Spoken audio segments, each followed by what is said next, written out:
So what I've got here is a piezo crystal. This is out of a lighter.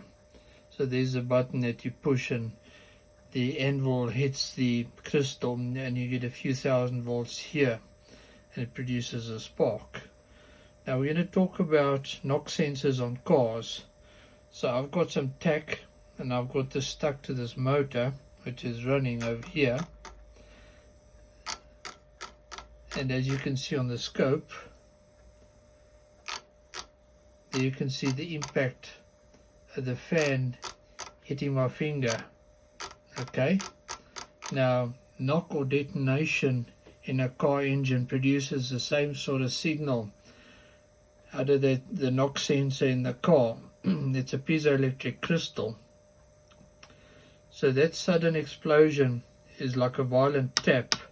So as I hit this with a screwdriver or I jab the fan, install it, we can see that impact over there on the scope. Okay, and that's what the engine management system looks for. So if I turn this up, no, we're not going fast enough. There, so if I cause it to trigger,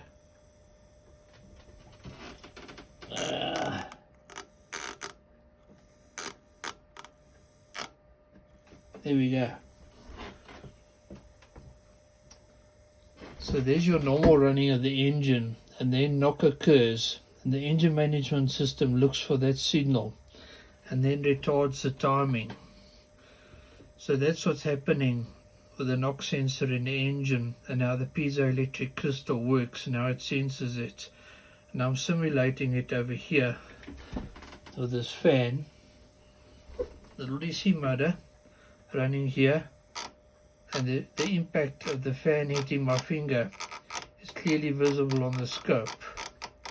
Alright, so this video is getting long. Thanks for watching it. Have an awesome day further, and we'll see you next time for more excellent stuff. Alright, have a good day. Cheers. Bye.